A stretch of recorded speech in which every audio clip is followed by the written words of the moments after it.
교회는 어떤 곳일까요? 뭐 하는 곳일까요?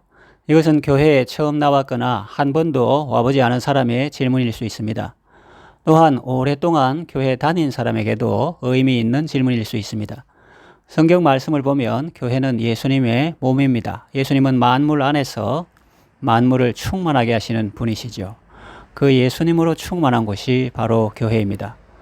좁은 의미에서 교회라고 할 때는 예수님을 믿는 사람들의 모임을 의미합니다. 바로 저와 여러분들이죠. 그런데 넓은 의미에서 교회라고 할 때에는 교회당도 포함합니다. 시편 122편은 다윗의 시인데 성전에 올라가는 노래입니다.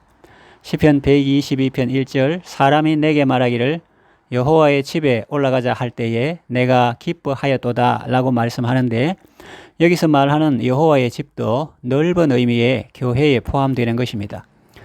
자, 그렇다면 교회는 어떤 곳일까요? 이 시간에는 여러분들이 이해하기 쉽도록 정리해서 말씀드리겠습니다. 교회는 마치 이것과 같습니다. 첫째로 주유소와 같습니다. 차에 연료가 가득하면 장거리 여행할 때도 안심이죠. 그러나 유량계에 경고등이 뜨면 재빨리 연료를 보충해야 합니다.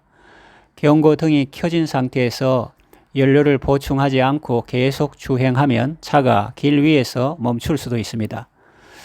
그리스도인은 하나님의 은혜를 지속해서 공급받아야 합니다. 하나님의 은혜를 공급받지 못한 상태에서 계속 살면 인생이 길 위에서 멈출 수도 있습니다. 다쳐서 병상에 누울 수도 있습니다. 탈진해서 119에 실려갈 수도 있습니다. 우리의 육신도 그렇지만 영혼도 그러합니다. 하나님의 말씀은 영혼의 양식입니다. 예수님은 내 살은 참된 양식이요 내 피는 참된 음료라고 말씀하셨습니다. 차가 기름을 먹고 일하듯이 우리의 영혼은 하나님의 말씀을 먹어야 하고 또 하나님의 사랑을 마셔야 합니다. 교회는 마치 주유소와 같습니다. 찬송 가사에 이런 내용이 있습니다. 생명샘이 흘러나와 모든 성도 마시니 언제든지 솟아나와 부족함이 없도다. 이런 물이 흘러가니 목마를 자 누구랴 주의 은혜 풍족하여 넘치고도 넘친다. 교회를 통해서 영적인 힘과 에너지를 공급받으시고 여러분의 인생길을 건강하고 안전하게 주행하시기를 바랍니다. 두 번째, 병원과 같습니다. 병원은 사람의 질병을 치료하는 곳이죠. 육신의 병도 치료하고 정신의 병도 치료합니다. 진료하고 처방하고 수술하고 치료합니다. 병원은 사람의 육신의 질병을 치료하지만 교회는 사람의 육신의 질병뿐만 아니라 영혼의 질병도 치료합니다.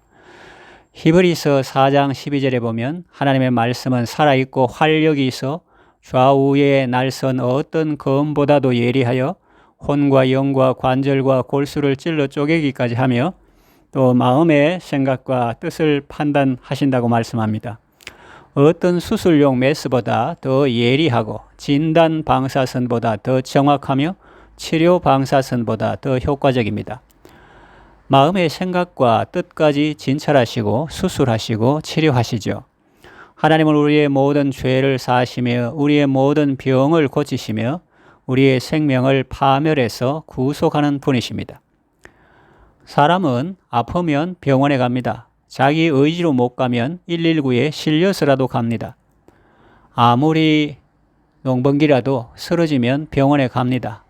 열사병으로 쓰러져서 위태한 상황인데 지금은 농번기니까 하던 일을 다 마무리해놓고 가야지 라고 말하는 사람은 아무도 없습니다.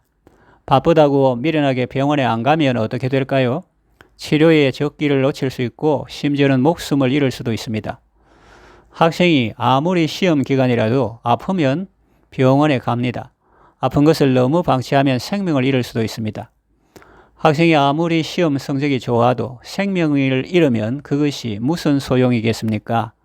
농부가 아무리 모종을 다 심고 타작을 다 해도 생명을 잃으면 그것이 무슨 소용이겠습니까? 우리 그리스도인들도 아프면 교회에 갑니다. 사람이 병원 갈 때 만사를 제쳐두고 가듯이 성도가 교회 갈 때도 만사를 제쳐두고 갑니다.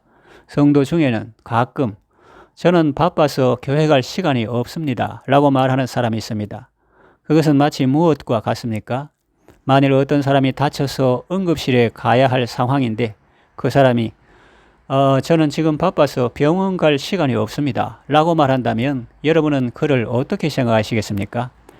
이상한 사람이라 하고 어리석은 사람이라 하겠죠. 무엇이 중한데? 라고 물을 것입니다.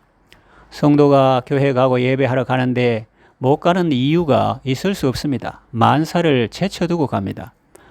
이 말은 자기 삶에 무책임해도 된다는 것을 의미하는 것이 아닙니다. 성도의 삶에서 교회 가는 것은 그만큼 시급하고도 중요한 일이라는 의미입니다. 아무리 인기와 명예를 얻어도 영혼이 병들면 그것이 무슨 소용이겠습니까? 아무리 돈을 많이 벌어도 그 영혼이 죽으면 그것이 무슨 소용이겠습니까? 힘들고 어려울 때 교회에 오는 것을 미루지 마십시오. 여러분의 영혼이 병들고 아플 때 먼저 교회를 찾으십시오. 참 의사이시며 치료자이신 예수님이 여러분의 병을 고쳐주실 것입니다. 셋째로 학교와 같습니다. 예수님의 3대 사역은 가르치시고 전파하시고 치유하는 것이었습니다. 치유가 사후 조치라면 교육은 사전 조치하는 것과 같습니다. 교회는 하나님의 말씀을 가르치고 배우는 곳입니다. 우리는 우리의 자녀들과 학생들에게 가르치는 교사지만 또 예수님과 작은 목자에게 배우는 학생이기도 합니다. 배움은 끝이 없습니다. 사회도 대학교 졸업했다고 해서 끝이 아니죠. 어쩌면 시작입니다. 신입 사원 연수가 있죠. 그리고 기존 사원이나 간부들도 재교육이 있습니다. 교회도 그러합니다. 나는 이미 배워야 할 것을 다 배웠습니다. 더 이상 배울 것이 없습니다. 라고 하는 사람은 이 변화무쌍한 시대에 살아남기 어렵습니다. 제대로 신앙생활하기 어렵습니다. 자기는 변하지 않았다고 생각하지만 상황이 변하고 또 사회가 변했기 때문에 결과적으로 보면 자기만 이상한 사람이 되는 겁니다. 새 포도주는 새 부대에 넣어야 하는데 낡은 부대를 고집하고 있으니 새 포도주를 담을 수도 없거니와 설령 담았다고 해도 발효할 때 그 부대는 터지게 됩니다. 그러면 부대도 못 쓰게 되고 포도주도 버리게 되죠. 포도주를 예수님의 교훈이라고 할 때 자기가 탄력성 있게 변하지 않으면 예수님의 교훈을 담을 수도 없고 설령 억지로 담았다 해도 얼마 지나지 않아 자신도 파괴되고 예수님의 교훈도 버리게 되는 것입니다. 그러므로 우리는 언제나 하나님 앞에서 자신을 낮추고 그 가르침에 겸손히 귀를 기울이며 순종하는 삶을 살아야 하겠습니다.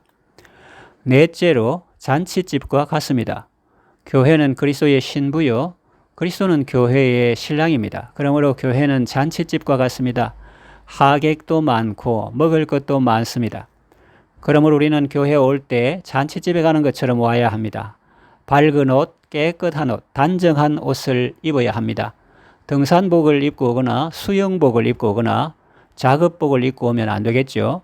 그리고 기쁜 얼굴과 감사한 마음을 가지고 나와야 하겠습니다. 부자의 잔치에 걸맞게 하나님의 식탁은 풍성합니다. 에스더서에 보면 아하수에로 왕의 잔치도 풍성한데 하물며 왕중의 왕이신 하나님이 베푸신 잔치야 오죽하겠습니까? 시편 기자는 이렇게 노래합니다. 감사함으로 그 문에 들어가며 찬송함으로 그 궁정에 들어가서 그에게 감사하며 그 이름을 송축할지어다 했습니다. 이제 말씀을 정리하며 맺으려고 합니다. 교회는 어떤 곳인가를 이해하기 쉽게 예를 들어서 말씀드렸습니다. 이해하기 쉽게 예를 든 것이지 하나님의 은혜는 더 큽니다. 주의 은혜는 풍족하여 넘치고도 넘칩니다. 교회를 통해서 은혜롭고 복된 신앙생활을 영위하시기를 바랍니다.